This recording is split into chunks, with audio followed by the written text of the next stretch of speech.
Tonight on Studio 12 News, another dog on death row. Baby, oh baby, cute as a button. And why having a bucket list is good for the soul.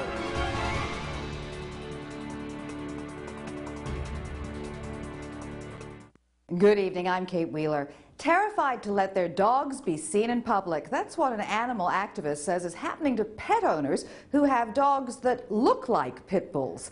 Abigail Beeman tells us about one woman's fight to save her dog from death.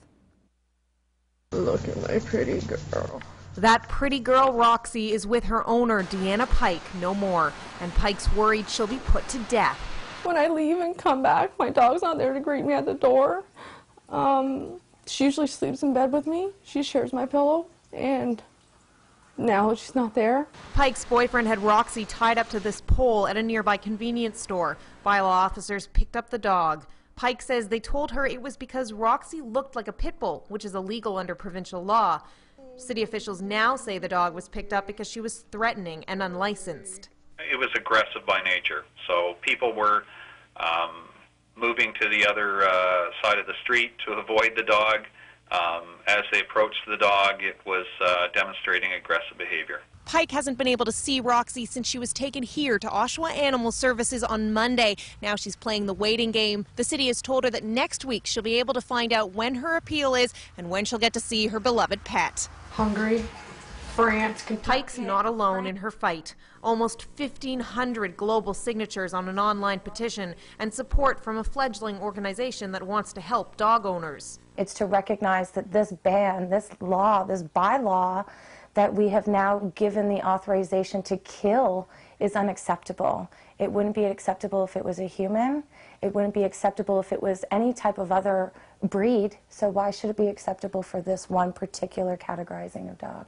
The animal lover of all kinds just has one thing on her mind. I just hope that I can get her back, or she can get out. I hope she's not scared. Abigail Beeman, Studio 12 News, Oshawa. An Oshawa woman, ticketed while helping her disabled husband into the house, is wondering why the bylaw officer wouldn't have used a little discretionary sense. Dave Gilbert reports. Not much happens in this quiet residential neighborhood near Lake Ridge Health in Oshawa. That is, unless you happen to park your car in the wrong place. Marion Sheehan and her husband Tim, who suffers from Parkinson's disease, found that out the hard way last Friday. My husband, of course, has Parkinson's, so I decided to let him out on the sidewalk to make it easier for him to get to the front door, because I was going out again to restart the car, and there's a ticket for $30, which filled me with fury. Marion isn't so much concerned about paying the $30 ticket, it's the circumstances surrounding the incident that bother her. You know, it's not like you're looking for a carte blanche to park anywhere you want to, but I think when I'm parking in my own driveway, albeit that we did, you know, use up 2 feet of city property, I'm not sure that that sort of is a major deal. Meanwhile, Kevin Fagan, manager of municipal law enforcement services for the city of Oshawa, explains the city's point of view. Well, just equally from the officer's perspective, I mean, they see a vehicle that's blocking a sidewalk. That's an area, of course, we identify as being an area for accessibility issues. You know, we want people to be able to move along the sidewalk, whether it be, you know, pedestrians or people in wheelchairs. And a vehicle, obviously, that's overhanging the sidewalk is an issue. Fagan indicated that the ticket can be reviewed and possibly rescinded. Dave Gilbert, Studio 12 News, Oshawa. Durham police now have images of a woman they're pursuing in an identity theft and fraud involving an Uxbridge woman. In November, police believe this woman used a fake driver's license to withdraw thousands of dollars from the victim's bank account. Diligent staff at a Bank of Montreal branch in Toronto seized the suspect's fake driver's license and immediately contacted Toronto police. But the suspect fled before the police arrived. Police have also released a picture of a man wanted in a triple stabbing. This is 24-year-old Matthew Coussons, and police want to talk to him about the New Year's party he crashed on Sawden Drive in Whitby. A fight broke out and 3 people were stabbed and 2 assaulted. He has a tattoo of the stylized letter B on his right cheek and another of the gang acronym SUWU on the left side of his neck. And investigators also asking for help in locating a man wanted for vandalizing the Amica at Whitby retirement home. He caused about $5,000 worth of damage. He's described as white, 15 to 18 years old, with a slender build. He was wearing a brown and green camouflage or cross-section pattern jacket with the hood up. The suspect was also wearing a blue knapsack with orange panels on the back and black trim on the bottom. They were raising the roof at the new Abilities Center in Whitby today, literally. 53 tons of steel truss slowly moved into place as Federal Finance Minister Jim Flaherty and MPP Christine Elliott looked on. The barrier-free center is set to open in late December and will have recreational, athletic and performing arts programs, all fully accessible. And that's something Melanie Barnett can't wait for.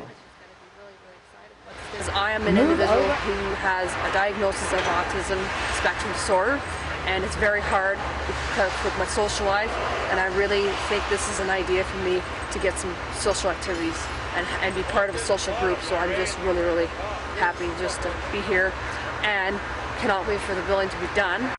Move over Ann Geddes. Chandra Tim is leaving her mark on newborn photography. In fact, Google has her in the #1 spot for the GTA. Rita Nave couldn't resist watching a photo shoot.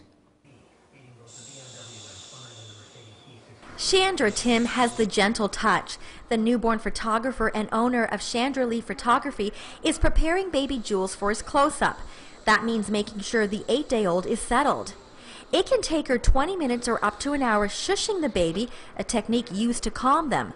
Once she feels Jules is ready, she snaps away. Tim says it's important to photograph a baby before they're 10 days old. Babies start to wake up a lot more. They become much more alert and they start to lose that natural curliness that they have when they're first born.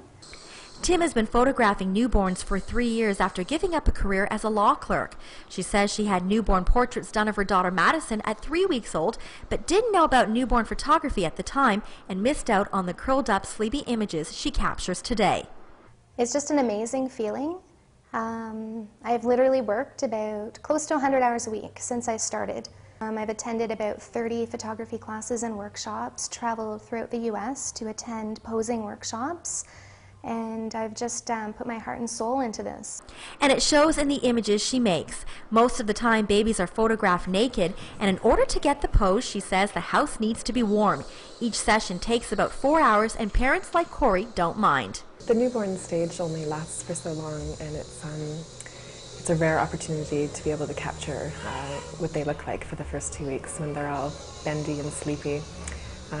So it's really any parent's dream to be able to relive, I guess, these sweet days. Tim has photographed hundreds of babies, and because she takes a lot of time capturing the images, she says it's important to make parents feel at home. Many spend their time listening to music, watching TV, and watching Tim work her magic. Tim says it's a dream come true doing what she loves and being able to capture a moment that will last a lifetime. Rita Nave, Studio 12 News, Bowmanville. Now let's go to Jay Scotland for a look at the weekend weather forecast. Jay? Well, okay, we have some snow on the way for at least half of the weekend, but it will be enough that really, if we could spread it out over 2 days, it wouldn't be that bad. But up to 10 centimeters is possible for the Durham region tomorrow, between 5 to 10, likely lower than 8, though. More towards that 5 centimeters is what we'll see starting tonight into tomorrow. But we could see 10-plus centimeters as this system continues to move in from the west. Now, it's not all bad. Snow can be lots of fun for the kids, first of all. And secondly, as the system moves in, it's bringing some energy and a different a change in wind direction. So we'll see more of a southerly push of wind. That will start to warm things up at least a little bit into tomorrow. High of around -2 degrees is what we can expect. And it will keep things more mild with that added cloud cover into the overnight tonight. All right, so there is the system making its way across the prairies, bringing lots of energy with it. You can see that frontal boundary setting up there. The southerly push of wind ahead of that should keep things a little bit more tolerable tonight, temperature-wise. But we'll be seeing likely into the overnight hours a couple centimeters of snow falling, and then throughout the day tomorrow, another 5+ up to 10 centimeters is possible. We should see some clearing, though, into the early evening tomorrow. We'll go to your Futurecast now. Watch the cloud cover increase this evening. The flurries, according to this forecast model, not starting until after midnight, around 3 o'clock in the morning. You're starting out with some moderate snow at 8 a.m. That heavies up a little bit by noon, then starts to taper off and clear out shortly after 4 o'clock if this futurecast holds true for tomorrow. The timing is never exact, but we will start to see some clearing late day tomorrow into your Sunday. So starting out at -6, high of -2, holding on to that temperature as long as we hold on to the cloud cover, but we can expect a big cool down later in the day tomorrow as the clouds start to clear out. All right, let's go to your 5-day forecast. So, yeah, 5 to 10 centimeters of snow, but clearing into your Sunday, cooling down with a high of just -8, -6 with sunshine on Monday. We actually could see some mixed precipitation, a rain, wet, snow mix with that high of +2 on Tuesday, clearing up for Wednesday. Kate, back to you. Thanks, Jay. And Carrie Ferguson is standing by in Peterborough with a look at what's coming up on Newswatch at 6. Carrie? Thanks, Kate. It's stirring up a lot of controversy. Radio stations being forced to pull the popular 80s rock song from the airwaves will clear up some misconceptions. That story and much more coming up tonight on Newswatch at 6. Back to you, Kate. Thanks, Carrie. We have to take a break here at Studio 12 News. When we come back, Dan Carter will be here with In Depth.